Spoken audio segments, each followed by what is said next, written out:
Hello, good morning.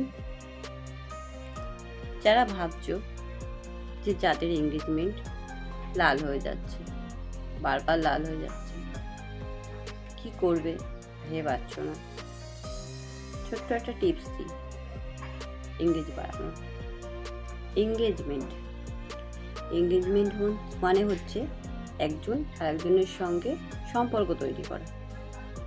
তুমি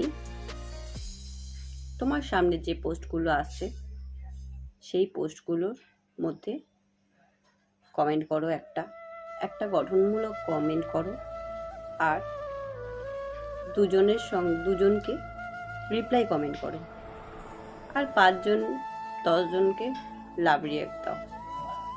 এরকম করো, তুমি দেখো তোমার এঙ্গেজমেন্ট আমার মতো বাড়বে। ধন্যবাদ, থ্যাংক ইউ।